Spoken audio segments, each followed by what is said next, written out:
America के Washington में संसद भवन के पास बम होने का दावा करने वाले शख्स ने सरेंडर किया। फ्लॉयड रे रोजबेरी पुलिस कर रही है कड़ी पूछताछ। करीब 4 घंटे तक दहशत में रहे लोग, पूरे इलाके को खाली करा लिया गया।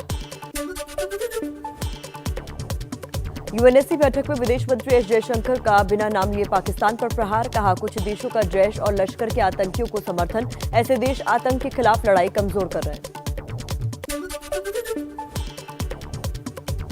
विदेश मंत्री एस जयशंकर ने आतंकवाद को दुनिया के लिए खतरा बताया। यूएनएससी में भारत ने कहा, हमारे पड़ोस में आईएसआईएस खोरासन ज्यादा ताकतवर हो गया है, जो लगातार पांव पसारने की कोशिश कर रहा है। यूएनएससी की बैठक में रूस का बयान। कहा, हम अफगानिस्तान में सिर्फ उन राजनीतिक ताकतों का सहयोग करेंगे जिनका आतंकवाद से कोई संबंध नहीं। अफगानिस्तान पर चर्चा के लिए नाटो के विदेश मंत्रियों की आज अहम बैठक। नाटो महासचिव जेन्स स्टोल्टेनबर्ग ने आपातकालीन मीटिंग बुलाई। अफगानिस्तान से भारतीयों को जल्द से जल्द सुरक्षित निकालने का काम जारी। अमेरिकी सेना ने 150 भारतीयों को कतर एयरवेज से दोहा भेजा। अब सभी को दिल्ली लाया जाएगा। सूफी इस्लामिक बोर्ड के प्रवक्ता कौसर हसन का अजमेर शरीफ दरगाह के खादिम सरवर चिश्ती पर गंभीर आरोप। कहा, ये लोग पाकिस्तान के जरिए तालिबान की भारत में एंट्री कराना चाहते हैं। अजमेर शरीफ दरगाह के खादिम सरवर चिश्ती ने आरोपों को सिरे से नकारा। बोले, हम तालिबान की मुखालफत करते हैं। इसको लेकर पहले भी वीडियो जारी कर चुका हूं। अफगानिस्तान में तालिबान के खिलाफ गुस्सा। स्वतंत्रता दिवस पर काबुल समेत कई शहरों में प्रदर्शन। एबीपी न्यूज को मिला काबुल एयरपोर्ट पर फायरिंग का वीडियो, 3 लोगों की मौत। काबुल समेत कई शहरों में तालिबान के खिलाफ प्रदर्शन। न्यूज एजेंसी रॉयटर्स के मुताबिक असदाबाद में भी स्वतंत्रता दिवस रैली में तालिबान की फायरिंग, कई लोगों के मारे जाने की खबर। अफगानिस्तान में स्वतंत्रता दिवस पर तालिबान ने इस्लामिक अमीरात ऑफ अफगानिस्तान के निर्माण का ऐलान किया। कहा, हर मुल्क से रखेंगे संबंध। अफगानिस्तान के वरिष्ठ नेताओं के प्रतिनिधिमंडल ने चेतावनी दी। कहा, अगर तालिबान पिछली गलतियों को दोहराता है तो लंबे समय तक सरकार में नहीं रहेगा।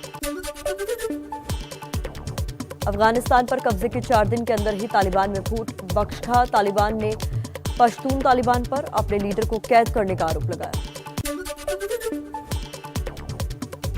न्यूज एजेंसी हरियाणा का दावा, अमेरिकी विमान से गिरकर मरने वालों में अफगानिस्तान की राष्ट्रीय फुटबॉल टीम के खिलाड़ी जकी अनवारी भी शामिल थे। तालिबान की धमकी पर बोले अमेरिका के राष्ट्रपति जो बाइडेन, अफगानिस्तान में हमारे सैनिक तब तक डटे रहेंगे जब तक हर अमेरिकी को वहां से निकाल नहीं लिया जाता। हथियारों को लेकर अमेरिका का बड़ा फैसला। अफगानिस्तान पर तालिबान के कब्जे के बाद अफगान सरकार की हथियारों की बिक्री पर रोक लगाई। चीन और पाकिस्तान के विदेश मंत्रियों की फोन पर हुई बातचीत। अफगानिस्तान के मौजूदा हालात को लेकर चर्चा हुई।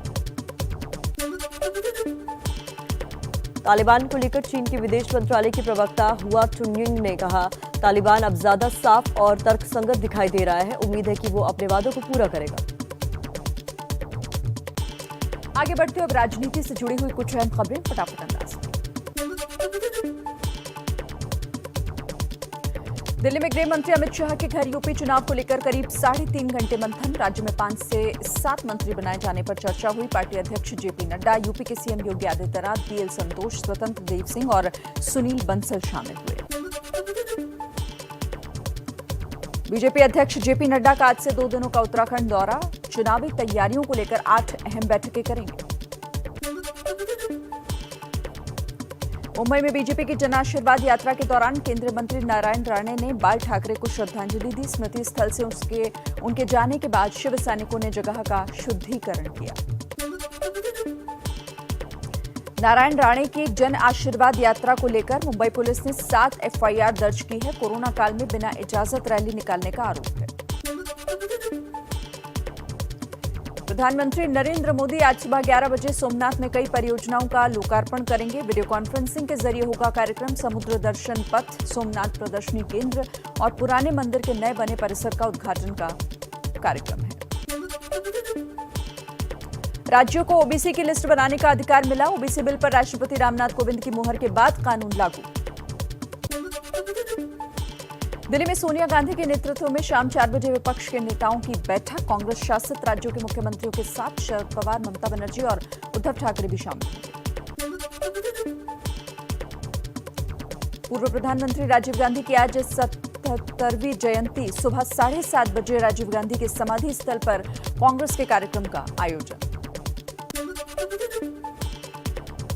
23 अगस्त को प्रधानमंत्री से मिलेगा बिहार के सभी दलों का प्रतिनिधि मंडल। सीएम नीतीश कुमार करेंगे अगुवाई। जातीय जनगणना कराए जाने की मांग करेंगे। बिहार में तेज प्रताप की नाराजगी पर तेजस्वी का बड़ा बयान। कहा, जब सब कुछ हम हैं तो दिक्कत क्या। तेज प्रताप बोले, कुछ लोग कृष्ण और अर्जुन की जोड़ी को तोड़ना चाहते हैं। तेज प्रताप यादव को चुभा जगदानंद सिंह का बयान। कहा, जाकर मेरे पिताजी से पूछे कौन है तेज प्रताप। जगदानंद ने कहा था, हु इज तेज प्रताप।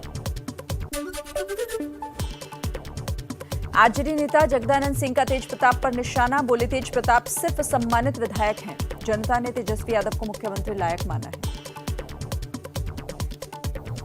राजनीति से ही जुड़ी कुछ और अहम खबरों का भी रुख कर लेते हैं। यूपी के सीएम योगी आदित्यनाथ ने विधानसभा में किया बड़ा ऐलान। माफियाओं की जब्त की गई जमीनों पर गरीबों और दलितों के लिए बनेंगे मकान। कलकत्ता हाईकोर्ट से ममता सरकार को बड़ा झटका। चुनाव बाद हुई हिंसा की जांच सीबीआई को सौंपी। हत्या और रेप मामलों की जांच सीबीआई करेगी। बंगाल में चुनाव बाद हिंसा की जांच सीबीआई से कराने के फैसले को सुप्रीम कोर्ट में चुनौती दे सकती है ममता सरकार। बीजेपी बोली, ये मानवता की जीत है। बीजेडी के सांसद भृतहरि महताब के खिलाफ भोपाल में दहेज उत्पीड़न का मुकदमा दर्ज। एफआईआर में बेटे और पत्नी का भी नाम। बहुसाक्षी ने प्रताड़ित करने और घर से निकालने का आरोप लगाया। उड़ीसा के कटक से सांसद है मेहताब। पंजाब के पूर्व डीजीपी सुमेध सिंह सैनी की गिरफ्तारी गैर कानूनी। हाईकोर्ट ने तुरंत छोड़ने का आदेश दिया। कहा, कोर्ट के आदेश की विजिलेंस ब्यूरो ने अवहेलना की।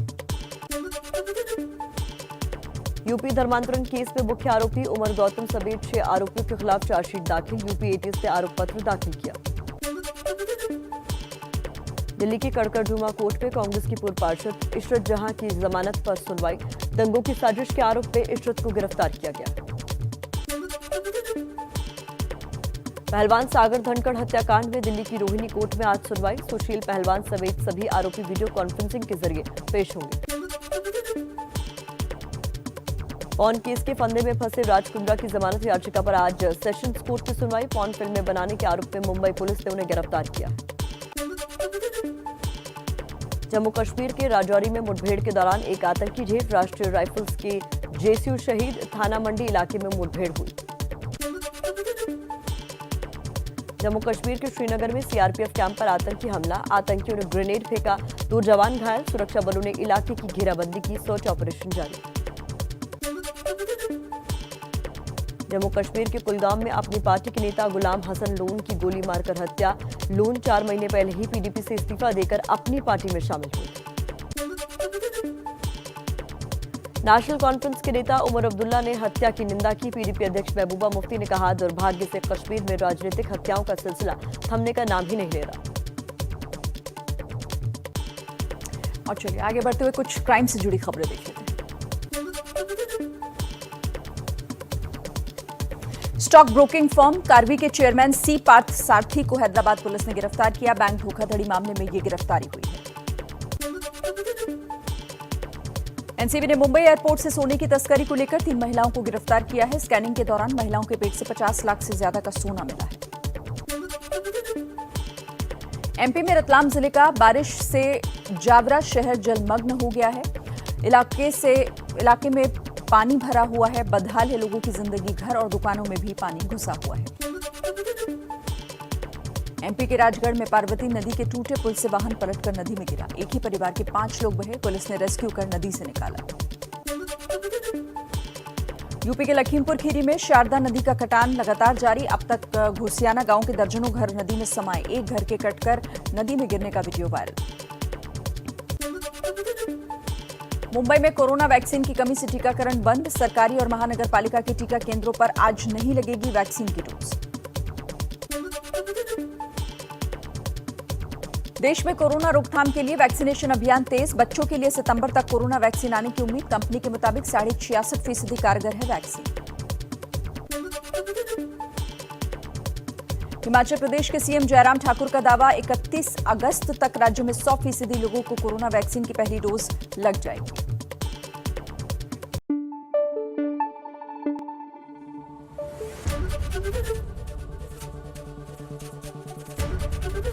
एबीपी न्यूज आपको रखे आगे।